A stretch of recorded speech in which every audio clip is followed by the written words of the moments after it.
చూసారు కదా ఏంది అంటే చావా అని రీసెంట్గా రిలీజ్ అయిన ఒక అద్భుతమైన చిత్రరాజానికి సంబంధించిన థియేట్రికల్ ట్రిబ్యూట్ ఇది.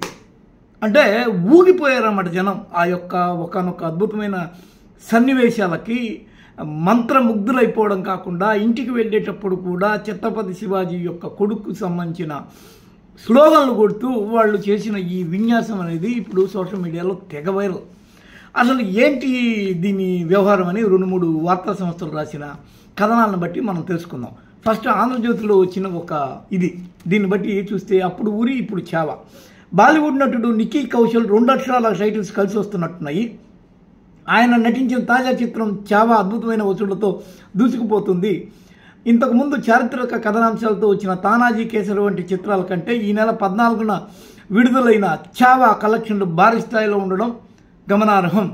అవి ఇప్పుడు చూడండి, తానాజీ తొలి రోజు కేవలం 15 కోట్లే వసూలు చేస్తే, అక్షయ్ కుమార్ పరిణితి చోప్రా నటించిన కేసరి 21 కోట్లు మాత్రమే వసూలు చేస్తే, అదే మీకు చావా అనేది తొలి రోజు 31 కోట్లు వసూలు చేసి 3 రోజులకే 100 కోట్ల రికార్డుల్ని తిరగరాస్తుంది. ఇప్పటి వరకు ఇప్పుడు ఎంత ఈ సంవత్సరమే అసలు సరిగా సౌత్ ఇండియా సినిమాలు ఏమన్నా 1-6 ఆడడం తప్ప బాలీవుడ్కి అసలు కలిసి వచ్చిందే లేదు. అలాంటి కలిసి రాని బాలీవుడ్కి ఒరిజినల్ స్ట్రెంగ్త్తో అద్భుతమైన ఒకనొక కంబ్యాక్తో ఈ రోజున బాలీవుడ్ అనేది 100 కోట్ల క్లబ్లోకి వెళ్ళడం అనేది ఇక్కడ మనం చూడాల్సిన అవసరం.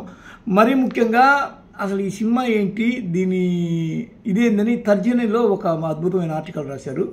దాన్ని మీకు చదివిపిస్తుంది చూడండి. చావా మీద అద్భుతమైన ఆర్టికల్ రాశారు, ఒకసారి చూడండి. దీనిలో వాళ్ళు ఇచ్చిన కామెంట్స్ ఏంటో మనం చదువుదాం. ఆ కామెంటింగ్లో అద్భుతమైన high voltage drama, emotional war Chhaava, historical entertainer, Deccan పీఠభూమి మీదే చదువుదాం ఏం కంగారక్కర్లేదు. Historical action entertainer, Deccan Maharashtra ప్రాంతాలపై మొఘల్ రాజుల దండయాత్రను ఎదిరించిన ఛత్రపతి శివాజీ మహారాజ్ కొడుకైన ఛత్రపతి సంభాజీ మహారాజ్ నిక్కీ కౌశల్ చేశాడు ఈ పాత్ర. స్వరాజ్య స్థాపనకు కంకణం కట్టుకుంటాడు. అక్బరు, ఔరంగజేబు సేనల దాడుల్ని సంభాజీ విజయవంతంగా తిప్పికొడతాడు. సంభాజీ ఆధిక్యాన్ని జీర్ణించుకోలేని మొఘల్ రాజులు మరాఠా రాజ్యంపై దండెత్తి సంభాజీ మహారాజుపై యుద్ధం ప్రకటిస్తారు.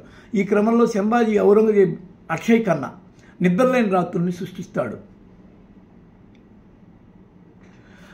దర్శకుడు లక్ష్మణ్ రామచంద్ర ఉటేకర్ ఎంచుకున్న కథ దానికి తగిన విధంగా రాసుకున్నట్టు స్క్రీన్ ప్లే సినిమా విజయానికి తీవ్రంగా దోహదపడ్డాయి. దర్శకుడు విజన్ ప్రకారం కథను యుద్ధంతో మొదలుపెట్టిన హై యాక్షన్ ఎంటర్టైన్మెంట్ను అందించాడు. దర్శకుడు తొలి సీన్ నుంచే యాక్షన్, ఎమోషన్, ఫ్యామిలీ వాల్యూస్తో సినిమాని మరింత భావోద్వేగంగా మలిచి ప్రేక్షకుల్ని కట్టిపడేస్తాడు. సంభాజీ మహారాజ్ అతని ముఖ్య నేతల చేత చెప్పించిన డైలాగ్స్ రోమాంచితంగా ఉన్నాయి. క్లైమాక్స్ సన్నివేశాలు దేశభక్తిని రగిలించే విధంగా, పౌరుషాన్ని వెళ్ళగక్కే విధంగా డైరెక్టర్ డిజైన్ చేయడం సినిమాను మరో లెవెల్కు తీసుకెళ్లిందని చెప్పొచ్చు. చావా సినిమా సెకండ్ హాఫ్ విషయానికి వస్తే పూర్తి స్థాయిలో వార్ సీక్వెన్స్ అద్భుతంగా తెరకెక్కించారు. ఇండియన్ స్క్రీన్పై కొత్తగా ఉండే విధంగా సన్నివేశాల చిత్రణ కట్టిపడేసింది. అవసరమైన ట్విస్టులతో పాటు పాటలు, ఉపకథల జోలికి పోకుండా ఒక వార్ యాక్షన్ ఫిల్మ్ని దర్శకుడు వండర్ఫుల్గా తీర్చిదిద్దాడు అనేది తర్జని వాళ్ళు చెప్పేది. నటీనటుల పెర్ఫార్మెన్స్ విషయానికి వస్తే నిక్కీ కౌశల్ తన నట విశ్వరూపం చూపించాడు. ప్రతి సన్నివేశంలో పవర్ఫుల్గా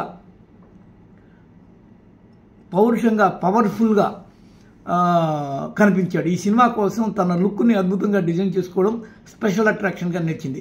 ఇక సినిమా చివరి 40 నిమిషాల పాటు అసమాన నటన ప్రదర్శించాడు. ప్రేక్షకులు కనురెప్పలు కదల్చకుండా కట్టిపడేశాడు. కొన్ని సీన్లలో సింహంలా గర్జించాడు. హై వోల్టేజ్ వార్ సీక్వెన్స్తో ఈ ప్రేక్షకులు మంత్రముగ్ధులై కథతో లీనమైపోతారు. ఆయా సన్నివేశాలు, యాక్షన్ సీక్వెన్స్తో ప్రేక్షకులు థ్రిల్ ఫీల్ అవుతారు. సంభాజీ అతడి సేన సాగించే మెరుపు దాడులు అత్యంత అద్భుతంగా, ఉత్కంఠభరితంగా సాగుతాయి. ఔరంగజేబ్ పాత్రలో నటించిన అక్షయ్ ఖన్నా మెప్పించాడు. సాంకేతిక విభాగాల పనితీరు విషయానికి వస్తే ఈ చిత్రానికి ఏఆర్ రెహమాన్ అందించిన మ్యూజిక్ సన్నివేశాలను బాగా ఎలివేట్ చేసింది. బ్యాక్గ్రౌండ్ స్కోరు, పౌరుషాన్ని రగిలించే పాటలు సినిమాకు అత్యంత బలంగా పనిచేశాయి. సౌరభ్ గోస్వామి అందించిన సినిమాటోగ్రఫీ సినిమాను హాలీవుడ్ లెవెల్కి తీసుకెళ్లిందనే ఫీల్ కలిగిస్తుంది. మడోక్ బ్యానర్, దినేష్ విజన్ అనుసరించిన నిర్మాణ విలువలు హై స్టాండర్డ్లో ఉన్నాయి. చావా చిత్రం ఓవరాల్గా దేశభక్తిని చాటి చంపించే ఎమోషనల్ వార్ డ్రామా. ఈ సినిమాలో యాక్షన్ సన్నివేశాలు, డైలాగ్ పార్ట్ అత్యున్నత అంశాలుగా నడుస్తాయి. అలాగే మరాఠా యోధుడు స్వరాజ్య స్థాపన కోసం ఎలాంటి త్యాగాలకు ఒడిగట్టారనే విషయాన్ని చాలా భావోద్వేగంగా చెప్పారు. చరిత్రను తెలుసుకోదగిన వారు అలాగే మొఘల్ పాలనలో అరాచకాలు గ్రహించాలనుకుంటే సినిమాను తప్పకుండా చూడాలి. నిక్కీ కౌశల్, రష్మిక మందాన తన నటనతో ఈ సినిమాను మరో రేంజ్కి తీసుకెళ్లారు. సినిమా థియేటర్లోనే చూస్తేనే మంచి అనుభూతి కలుగుతుంది అనేది ఈ యొక్క రివ్యూ రైటర్ మనకి ఇచ్చిన సమాచారం. అయితే ఇది ఒక రకంగా అద్భుతంగా చెప్పాలంటే మీరు అవునన్నా కాదన్నా రష్మిక మందాన చెలరేగిపోతుందని చెప్పాలి. రష్మిక మందాన ఈ రోజున ఎక్కడి వరకు వెళ్ళిపోయింది, బాలీవుడ్లో కూడా ఆమె సూపర్ డూపర్ హిట్ సినిమాలని ఇచ్చే వరకు వెళ్ళిపోయింది. మామూలుగా బాలీవుడ్ ఇప్పటి వరకు ఎలాంటి దుస్థితిలో ఉందంటే, ఒక పక్క సౌత్ ఇండియా సినిమాల దాడి విస్తృతంగా ఉంది. మొన్న ఈ మధ్య పుష్ప 2 ఒక ఊపేసి 1500 కోట్లు అక్కడే పెద్ద హిట్ అయింది పుష్ప. అంటే వాళ్ళకి ఒరిజినల్ కంటెంట్ దొరక్క ప్రేక్షకులు సరిగ్గా ఆదరించక అల్లాడుతుంటే, ఇప్పటికీ ఛత్రపతి శివాజీ ఆయన కథని బేస్ చేసుకొని కొన్ని పదుల సంఖ్యలో సినిమాలు వచ్చి ఉంటాయి.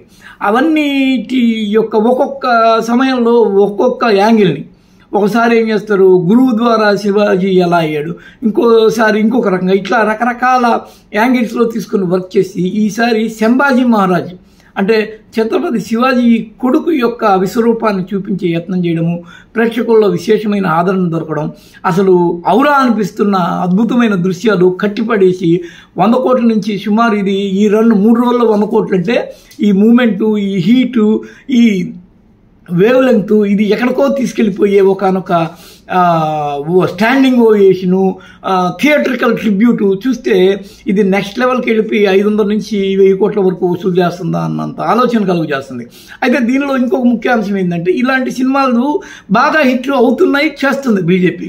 మొన్న కాశ్మీరీ ఫైల్స్, ఆ తర్వాత ఇంకా రకరకాల బస్తర్ లాంటి సినిమాలు, ఇవన్నీ ఏం చేస్తున్నాయంటే ఇటు మైనార్టీ, అటు నక్సలైట్, అర్బన్ నక్సలైట్లు వాళ్ళ ద్వారా ఈ సొసైటీకి ఎంత నష్టం కలుగుతుందో ఎత్తి చూపుతూ, తద్వారా ప్రేక్షకుల ద్వారా ఓటర్ల ద్వారా ఇంకా రకరకాల వ్యక్తుల్ని తమ వైపుకి ఆకట్టుకుంటూ వీళ్ళు చేస్తున్న ఈ విన్యాసాలు ఏవైతే ఉన్నాయో ఇవి బీజేపీకి బాగా కలిసి వస్తున్నాయన్న పేరు కూడా వస్తుంది.